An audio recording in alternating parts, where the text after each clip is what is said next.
बिस्मिल्लाहिर्रहमानिर्रहीम। अस्सलाम वालेकुम। आज हम सबक नंबर 11 कदर अयाज पढ़ेंगे। सबक कदर अयाज कर्नल मोहम्मद ख़ान का तहरीर करदा है। कर्नल मोहम्मद ख़ान का शुमार उर्दू अदब के मुमताज़ मज़ाहनिगारों में होता है। उनकी तसानीफ़ में बदेसी मज़ाह, बजंग आमद, जेंटलमैन बिस्मिल्लाह, बसलामत रवी और बज़म आराइयाँ शामिल हैं। इस हिस्से में हम कर्नल मोहम्मद ख़ान का तारुफ, इनके इब्तदाई हालात ज़िंदगी, तालीम और फ़ौज में शमूलियत, उर्दू के मुमताज़ मज़ाहनिगार की हैसियत, असलूब बयान की खूबियों और तसानीफ़ के बारे में जानेंगे। कर्नल मोहम्मद ख़ान के इब्तदाई हालात ज़िंदगी, तालीम, फ़ौज में शमूलियत के बारे में पढ़ेंगे। चलते हैं कर्नल मोहम्मद ख़ान के तारुफ की तरफ। कर्नल मोहम्मद ख़ान उर्दू अदब के मुमताज़ मज़ाहनिगार हैं। इनका अरसा हयात है 1920 से 1999। उर्दू के मुमताज़ मज़ाहनिगार, मुमताज़ कहते हैं मशहूर, मज़ाहनिगार मज़ाह लिखने वाला, मज़ाहिया तहरीरें लिखने वाला। कर्नल मोहम्मद ख़ान चकवाल में 1920 में पैदा हुए। इब्तदाई तालीम अपने ही गाँव से हासिल की।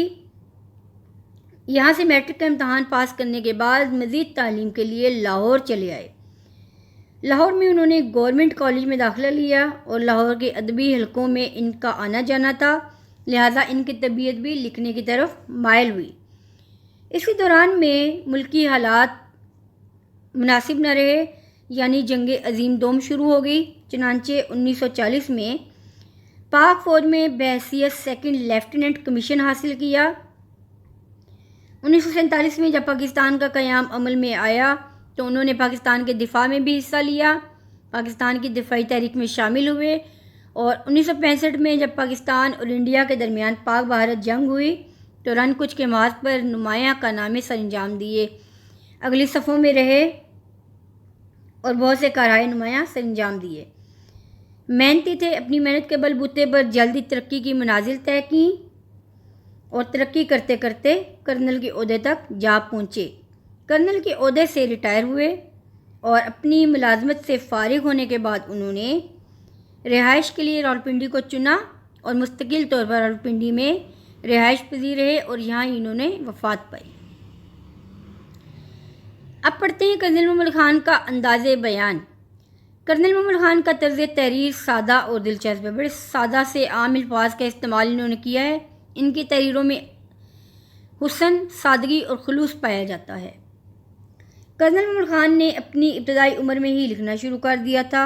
उन्होंने ज़्यादातर मज़ामीन अपनी फ़ौजी ज़िंदगी के बारे में लिखे। इनकी किताबें बजंग आमद, बसलामत रवी, बज़म आराइयाँ और जेंटलमैन बिस्मिल्लाह, ये इनकी फ़ौजी ज़िंदगी पर मुश्तमिल किताबें हैं।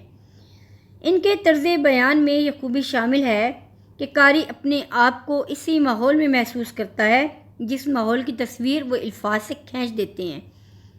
वो इतने उम्दा अंदाज में मंजर कशी करते हैं, इतने उम्दा अंदाज में मंजर बयान करते हैं कि पढ़ने वाले को ऐसे महसूस होता है कि वो भी इसी मंजर का हिस्सा है, जैसे कोई फिल्म, कोई कहानी उनकी आंखों के आगे चल रही है। यानी कारी उनकी तहरीर में खो जाता है। वो बीते हुए अंदाज को, इस वाक़यात को इस अंदाज में बयान करते हैं कि इसमें छुपी हुई हंसी, मजाक, ज़राफ़त, मज़ाही अंदाज इनके दिल में उतर जाता है।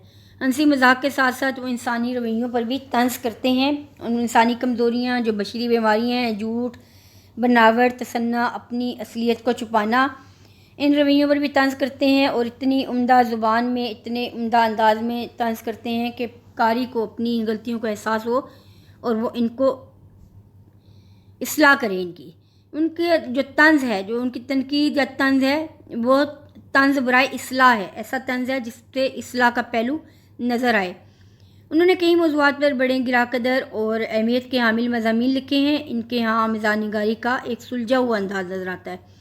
वो इस तरह हंसी मजाक करते हैं कि उसमें किसी किस्म का फक्कड़पन या सुकियानापन दिखाई नहीं देता। फक्कड़पन क्या है? फक्कड़पन से मुराद है फैश गोई, बुरे अल्फाज का इस्तेमाल, गालम गलोच। सुकियानापन, तानो तिश्नों की ज़ुबान, इब्तज़ाल।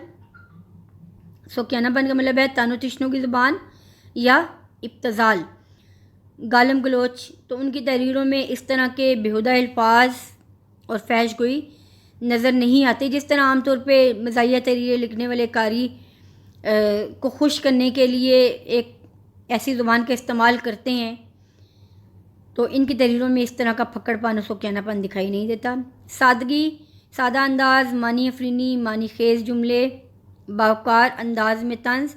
اگر طنز و مزاح بھی ہے تو اس انداز سے باوقار انداز طنز و مزاح سے مراد یہ ہے کہ اس انداز سے طنز کرنا، دوسرے کے رویے پہ تنقید کرنا کہ دوسرا اپنی اصلاح بھی کرے اور اس کو برا بھی محسوس نہ ہو، یہ ان کی تحریروں کی نمایاں خوبیاں ہیں۔ وہ حالات اور واقعات کو اس انداز میں بیان کرتے ہیں کہ نہ چاہتے ہوئے بھی ہونٹوں پر ہنسی آ جاتی ہے۔ لفظوں کے ذریعے مزاح پیدا کرتے ہیں، ان کا لفظی مزاح بہت ہی عمدہ انداز کا حامل ہے۔ ایسا دکھائی دیتا ہے کہ فوجی زندگی بظاہر خشک ہے، مگر جب ان کی تحریر پڑھی جائے، جو ان کی اپنی فوجی زندگی پر مشتمل کتابیں ہیں، جیسے بجنگ آمد ہے، بزم آرائیاں ہے اور جینٹل مین بسم اللہ ہے، تو ان کتابوں کو پڑھنے کے بعد یہ محسوس ہوتا ہے کہ فوجی زندگی بڑی ہنسی مزاح، رنگین اور متنوع و صاف کی حامل ہے۔